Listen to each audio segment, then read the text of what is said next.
এই মুহূর্তের চাঞ্চল্যকর ঘটনা, স্ত্রীকে খুন করার পর ব্যাগের দেহাংশ নিয়ে গ্রামে ঘুরে বেড়ালো স্বামী। চাঞ্চল্যকর ঘটনাটি ঘটেছে জলপাইগুড়ির ময়নাগুড়ি ব্লকের ব্যাংকাদিতে। মৃতা মহিলার নাম দীপালি রায়, বয়স ৪৫। ব্যাংকাদির বাসিন্দা রমেশ রায়কে শুক্রবার সকালে থলিতে দেহাংশ নিয়ে ঘুরে বেড়াতে দেখে স্থানীয়রা। স্থানীয় সূত্রে জানা গেছে, রমেশ রায় থলিতে দেহাংশ নিয়ে এলাকায় ঘুরে বেরিয়ে বেশ কয়েকজনকে সেই দেহাংশ দেখায়, আর যা দেখে রীতিমতো ভয় পেয়ে যায় অনেকেই। ঘটনায় সকলের মধ্যে সন্দেহ দানা বাঁধে। এরপর কয়েকজন মিলে তার বাড়িতে গিয়ে ঘরের ভেতর বিছানায় রক্ত দেখতে পায়। এরপর গ্রামবাসীরা বিষয়টি গ্রাম পঞ্চায়েত প্রধানকে জানায়। খবর চাউড়তেই ভিড় জমায় প্রচুর মানুষ। ঘটনাস্থলে আসে গ্রাম পঞ্চায়েত প্রধান। খবর দেওয়া হয় ময়নাগুড়ি থানায়। খবর পেয়ে ঘটনাস্থলে পৌঁছায় ময়নাগুড়ি থানার পুলিশ। বাড়ি থেকেই রমেশ রায় স্ত্রী দিলীপ রায়ের দেহ উদ্ধার করে পুলিশ। স্থানীয়দের দাবি, তার স্বামী রমেশ রায় মানসিক ভারসাম্যহীন। রমেশ রায় কোথায় গেছে খোঁজ চালাচ্ছে পুলিশ। ঘটনায় রীতিমতো চাঞ্চল্য ছড়িয়েছে গোটা এলাকায়। পুলিশ সূত্রে খবর, ইতিমধ্যে মৃতদেহ ময়না তদন্তের জন্য নিয়ে যাওয়া হয়েছে। পাশাপাশি ঘটনার তদন্ত শুরু করা হয়েছে। রমেশ রায় ইতিমধ্যে গ্রেপ্তার হয়েছে। আজ জিজ্ঞাসাবাদ করে আগামীকাল জলপাইগুড়ি জেলা আদালতে তোলা হবে। পুলিশের তরফে জানানো হয়েছে, খুনের ঘটনার তদন্তে পুলিশ তাকে রিমান্ডে নেওয়ার আবেদন জানাবে। এই ধরনের নিত্য নতুন খবরের আপডেট পেতে দেখতে থাকুন জঙ্গিপুর নিউজ লাইভ। হয়েছে এই বিষয়ে যদি আপনি কিছু বলেন। আমরা সকালবেলা 9টার দিকে আমি একটা ইনফরমেশন পাই, লোকাল যিনি প্রধান আছেন ব্যাংকান্দি, উনি আমাকে ফোন করে জানান যে একটি বাড়িতে কিছু ঘরের ভেতরে কিছু ব্লাড দেখা যাচ্ছে, মনে হচ্ছে কিছু একটা ইনসিডেন্ট হয়েছে।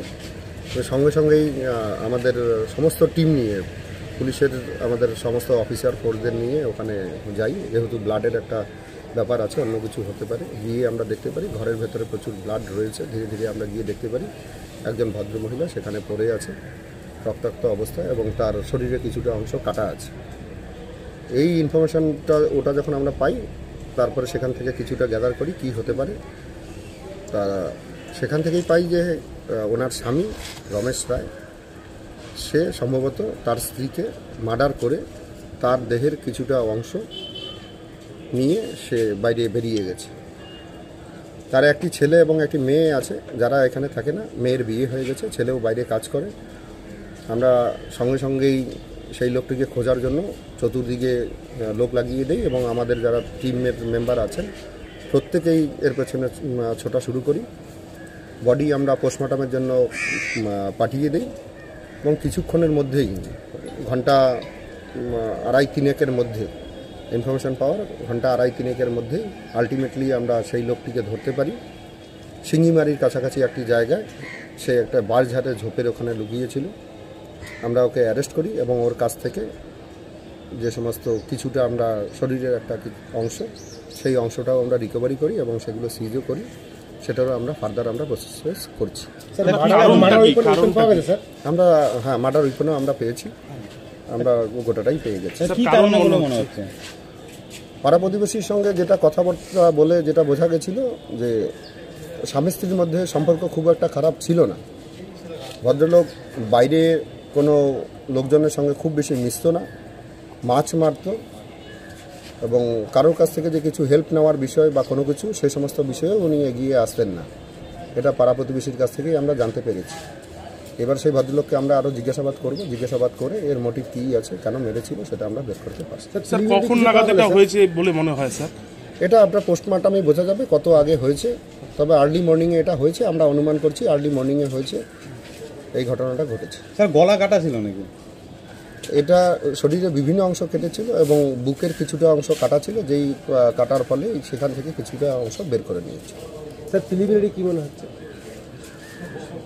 আমরা এখন পর্যন্ত গ্রামের দিক থেকে, গ্রামের লোকজনের কাছ থেকে যেটা আমরা পেয়েছি, তাতে আমরা যেটা পেয়েছি কোনো সম্পর্ক খুব বেশি তেমন খারাপ ছিল না। এবার কি কারণে এই ঘটনাটা ঘটিয়েছে সেটা আমরা ধীরে ধীরে ওকে জিজ্ঞাসাবাদ করার পরে, হয়তো মারা যাওয়ার পরে সে এখন নিজেও হয়তো কিছুটা ট্রমাটাইজ আছে, তাই খুব বেশি কথাবার্তা বলে তার কাছ থেকে কিছু বের করা যাচ্ছে না। কিছুটা টাইম লাগবে, কিছুটা টাইম বের পেলে আমরা অ্যাকচুয়াল যে মোটিভ আছে, কী কারণে মেরেছিল, সেই মোটিভটা আমরা বের করতে পারবো। এবং তার ছেলে বাইরে থাকে, সে ছেলে আসার পরে এবং মেয়ে তাদেরকে জিজ্ঞাসা করার পরেও আমরা কিছুটা বের করতে পারবো। আমরা কালকে ফরওয়ার্ড করছি, আমরা ডিটেলস কিছু পেয়ে নেই। আমাদের ইনভেস্টিগেশন যেভাবে এগোবে সেই প্রসেস আমরা এগিয়ে যাব।